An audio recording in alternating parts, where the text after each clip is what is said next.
بسم اللہ الرحمن الرحیم والشمس وضحاها اعوذ باللہ من الشیطان الرجیم بسم اللہ الرحمن الرحیم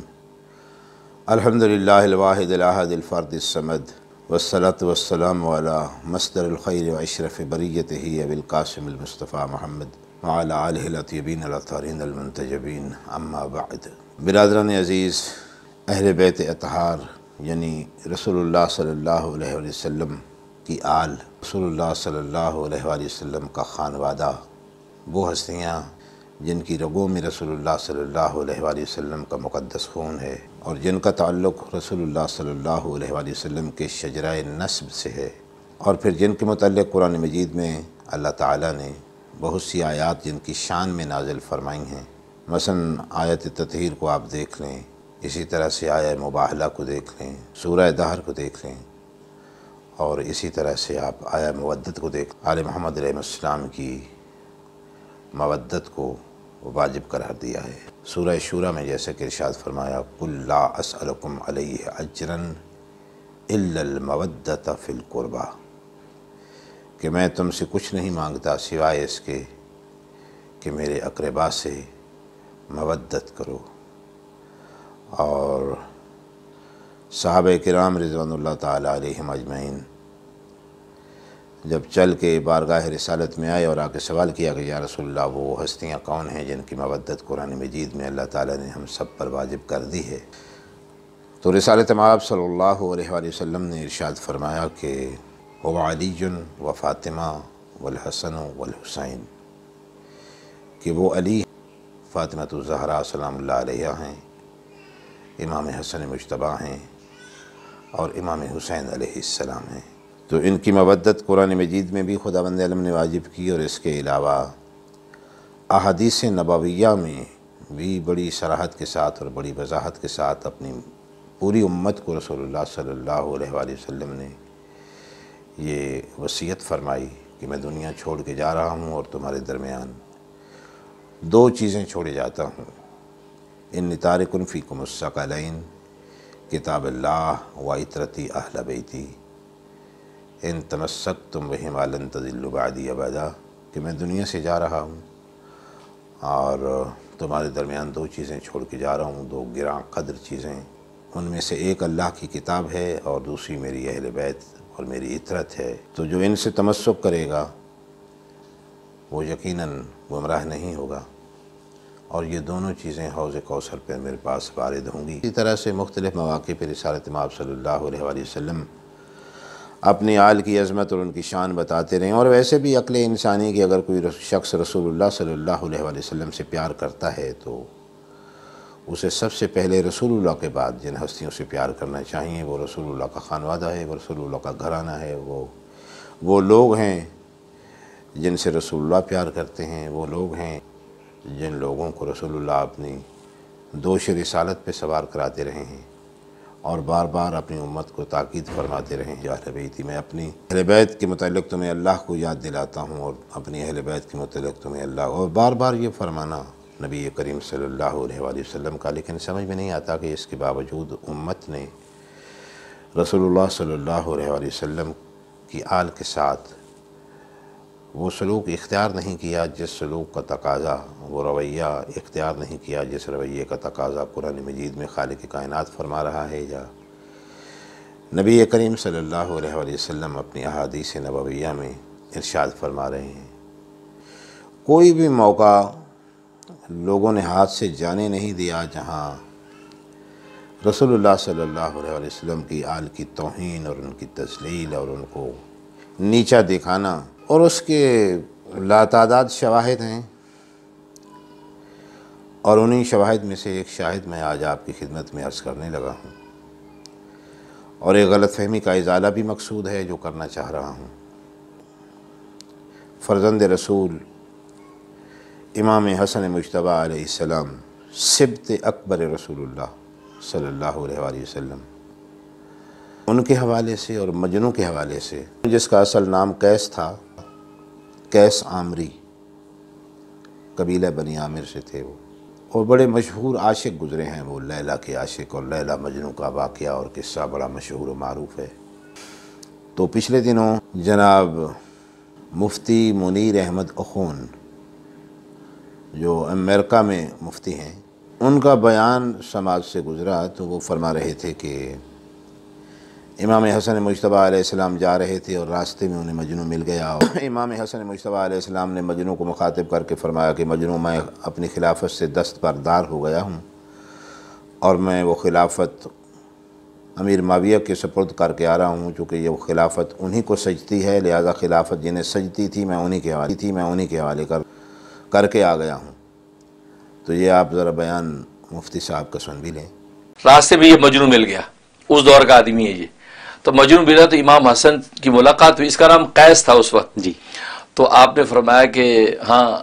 کہاں جا رہے ہو؟ کہا جی بس اپنی ایک طرف جا رہا ہوں۔ تو امام حسن نے کہا کہ میں جو ہے وہ اپنی خلافت سے دستبردار ہو کر آ رہا ہوں، میں نے امیر معاویہ کو خلافت دے دی، اور یہ فرمایا کہ جس کے لیے خلافت سجنی تھی نا اس کو ہی سجتی ہے، لہذا میں نے ان کو دے دی، یہ خلافت انہی کو سجتی ہے، میں نے ان کو دے دی۔ یہ بات کہی تو مجنوں سوچ کے کہنے لگا نہیں، یہ خلافت اصل میں سجتی تو لیلا کو ہے، اچھا یعنی اپنا محبوب دماغ میں۔ تو آپ نے مفتی صاحب کا بیان سنا جس میں وہ فرما رہے ہیں کہ امام حسن مجتبیٰ علیہ السلام نے لیلا کے عاشق مجنوں کو مخاطب کر کے فرمایا کہ مجنوں، میں خلافت سے دستبردار ہو گیا ہوں اور میں نے خلافت اس شخص کے حوالے کر دی ہے جسے سجنی تھی اور سجتی ہے، اسی کے حوالے خلافت میں کر کے آ رہا ہوں۔ تو مفتی صاحب قبلہ کا یہ بیان سننے کے بعد بہت افسوس ہوا کہ قرآن مجید نے اتنی تاکید کی اہل بیت اطہار علیہ السلام کے مقام کے متعلق اور ان کی مودت کو واجب قرار دیا اور انہیں تطہیر کی سند عطا فرمائی، اور مباہلہ میں انہیں رسول اللہ صلی اللہ علیہ وآلہ وسلم کا بیٹا قرار دیا۔ اور مفتی صاحب کا یہ کہنا کہ امام حسن مجتبیٰ علیہ السلام نے مجنوں سے کہا کہ خلافت جسے سجنی تھی اور سجتی ہے، میں اسی کے حوالے اس خلافت کو کر کے آ رہا ہوں اور میں خلافت سے دستبردار ہو گیا ہوں۔ تو مفتی صاحب قبلہ کی خدمت میں گزارش ہے کہ پھر آپ جنت کی سرداری بھی حسن مجتبیٰ علیہ السلام سے لے کے کسی ایسے کے حوالے کر دیں جس کو سجتی ہو، شاید جنت کی سرداری بھی امام حسن مجتبیٰ علیہ السلام کو نہ سجتی ہو۔ یعنی کتنی حیرت انگیز بات ہے یہ، اور کتنا عجیب جملہ ہے کہ کوئی ایک مسلمانوں کا ایک محقق اور عالم دین اور مفتی اعظم بیٹھ کے سوشل میڈیا پر پوری دنیا کے سامنے یہ بیان دے کہ امام حسن علیہ السلام نے فرمایا کہ یہ خلافت اسے دے کے آ رہا ہوں جسے سجتی ہے۔ یعنی امام حسن مجتبیٰ اس منطوق کے اندر یہ مفہوم موجود ہے کہ یہ خلافت گویا امام حسن علیہ السلام خود اقرار فرما رہے ہیں کہ مجھے یہ خلافت نہیں سجتی، اس لیے میں ایک ایسے انسان کے حوالے کر رہا ہوں کہ جسے یہ خلافت سجتی ہے۔ تو حضور، جس امام کی گھٹی لعاب دہن رسالت ہو اسے خلافت نہیں سجتی، جو سر کے بالوں سے لے کر کمر تک شبیہ رسول اللہ ہو، یعنی امام حسن مجتبیٰ علیہ السلام کا حلیہ علماء نے لکھا ہے کہ سر سے لے کے کمر تک رسول اللہ کی شبیہ تھے، اور رسول اللہ صلی اللہ علیہ وآلہ وسلم جناب ابراہیم خلیل الرحمن کی شبیہ تھے۔ تو جو انسان حضرت ابراہیم خلیل اللہ کی شبیہ ہوں اور رسول اللہ صلی اللہ علیہ وآلہ وسلم کی شبیہ ہوں، انہیں خلافت نہیں سجتی۔ جن کا نسب عین رسول اللہ کا نسب ہو اور جن کی رگوں میں رسول اللہ صلی اللہ علیہ وآلہ وسلم کا خون ہو، اور جو رسول اللہ کی بیٹی فاطمۃ الزہراء کا لخت جگر ہو اور اس کا سب سے بڑا بیٹا ہو، اسے خلافت نہیں سجتی۔ یعنی یہ کہا جائے کہ ہند کے بیٹے کو خلافت سجتی ہے اور زہرا کے بیٹے کو نہیں سجتی، یہ کتنی عجیب منطق ہے کہ ابو سفیان کے بیٹے کو خلافت سجتی ہے اور رسول اللہ کے بیٹے کو، جسے قرآن نے کہا ہو کہ یہ رسول اللہ کا بیٹا ہے، اسے خلافت نہیں سجتی؟ کیا امام حسن مجتبیٰ علیہ السلام ایسا جملہ فرما سکتے ہیں؟ امام حسن مجتبیٰ علیہ السلام جنگ صفین اس کے خلاف لڑ چکے ہیں، اس وقت انہیں خیال نہیں آیا کہ یہ خلافت تو اسے سجتی ہے، اسے دے دینی چاہیے، اپنے بابا کو بھی مشورہ دے دیتے۔ 6 مہینے تک امام حسن مجتبیٰ علیہ السلام جو ہیں ان کے پاس خلافت رہی ہے، انہوں نے خلافت سنبھالی ہے، تو اس وقت انہیں احساس نہیں آیا، احساس نہیں ہوا کہ یہ خلافت مجھے نہیں سجتی، فلاں شخص کو سجتی ہے، اسی کو دے دیتا ہوں۔ جسے جنت کی سرداری اور سیادت سجتی ہے اسے یہ خلافت نہیں سجتی، جس کے متعلق رسول کریم صلی اللہ علیہ وآلہ وسلم یہ ارشاد فرما رہے ہوں کہ الحسن والحسین سیدہ شباب اہل الجنہ۔ سرکار، یہ چند ممالک کی خلافت و حکومت کی کیا حقیقت ہے جنت کی سرداری کے سامنے؟ جنت کی سلطنت، جنت کا اقتدار اور جنت کی حکومت اور جنت کی سیادت، جنت کو طول و عرض کیا ہے وہ قرآن مجید میں آپ دیکھ لیں۔ ارضها السماوات والارض، قرآن کہتا ہے کہ 7 زمینیں اور 7 آسمانوں کو اگر جوڑ دیا جائے تو یہ جنت کی وسعت ہے، یعنی گویا کہ پوری کائنات کے برابر وہ جنت ہے۔ اور اس جنت کی سرداری اور سیادت رسول اللہ فرما رہے ہیں کہ میرے اس بیٹے حسن مجتبیٰ کو نصیب ہوئی ہے۔ تو اتنی بڑی جنت کا جو پوری کائنات پہ حاوی ہے، اس جنت کا جو سردار ہو، اسے جنت کی سیادت اور سرداری سج رہی ہے اور اسے یہ خلافت نہیں سجتی اور کسی ایسے دوسرے انسان کو سجتی ہے۔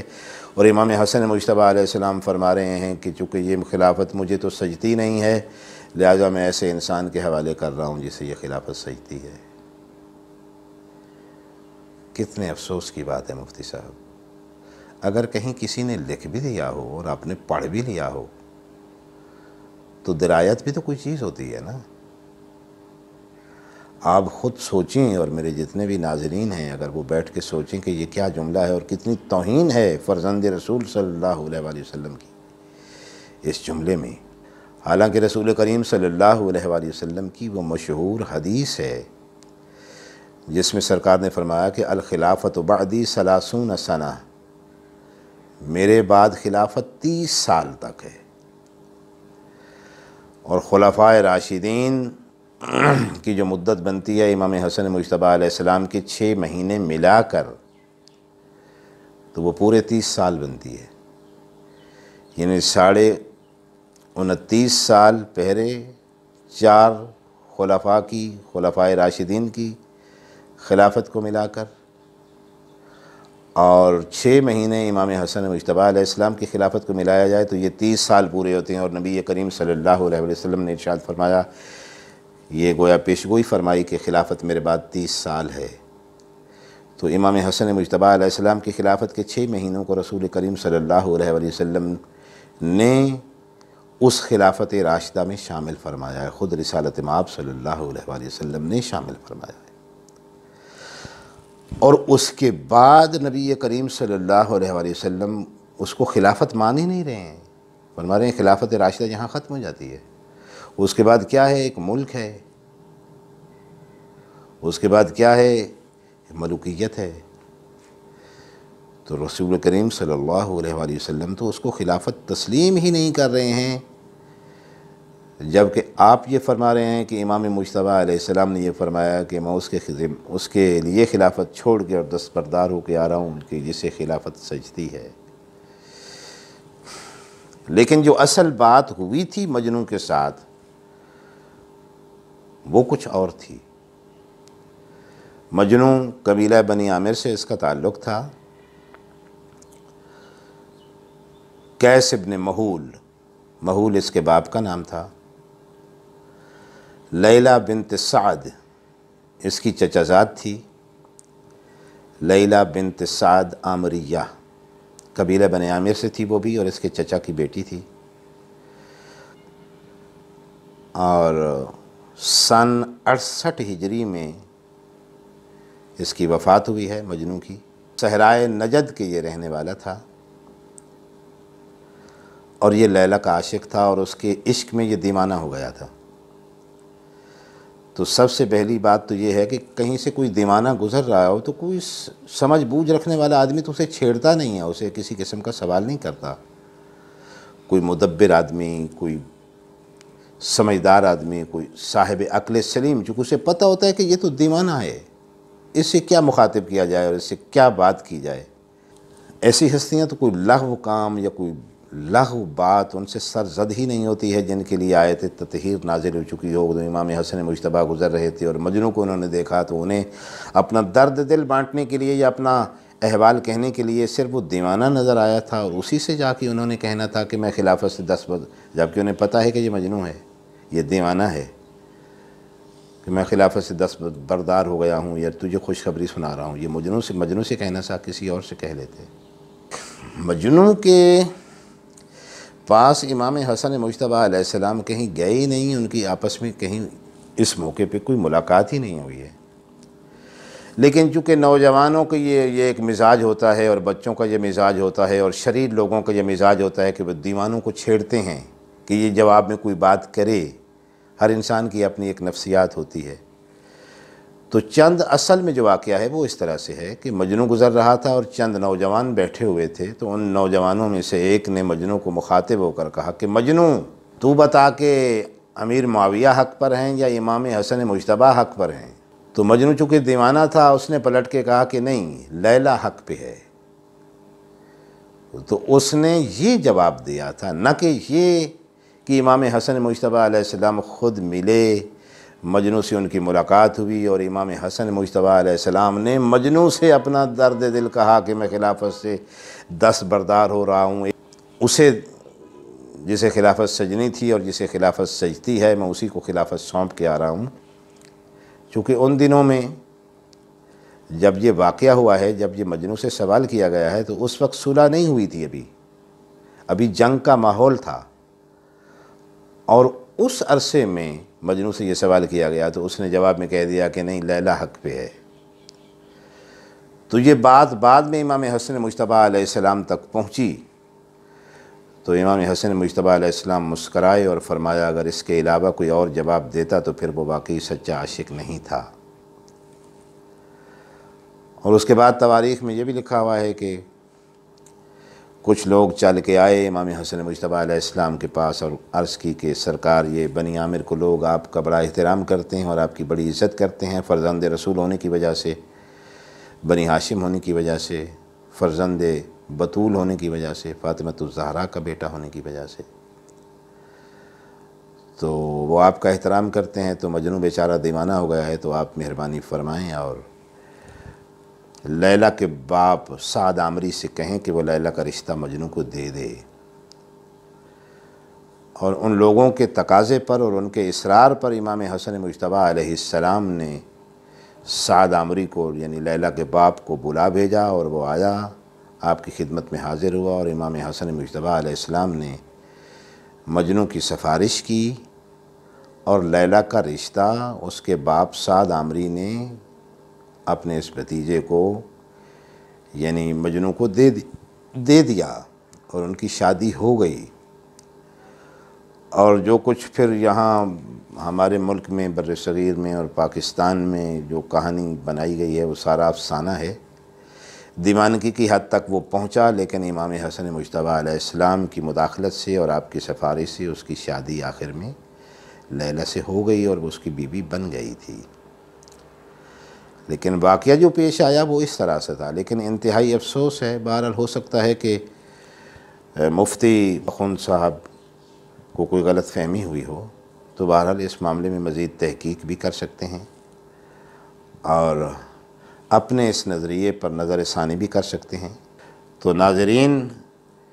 کے ذہن میں اگر یہ غلط فہمی ہو تو وہ بھی اس کو دور فرما لیں، اصل حقیقت یہی تھی جو میں نے آپ کی خدمت میں عرض کر دی۔ تو یہ سننے کے بعد چونکہ افسوس ہوا تھا تو میں نے کہا کہ میں اس کی وضاحت انشاءاللہ سوشل میڈیا پر تمام عزیزان، نوجوانان اور بزرگان کی خدمت میں عرض کر دوں گا،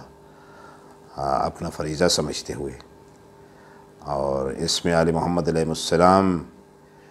کی توہین کا جو پہلو نکل رہا تھا اس کا بھی انشاءاللہ دفاع کروں گا، تو میں نے اپنا فرض ادا کر دیا ہے۔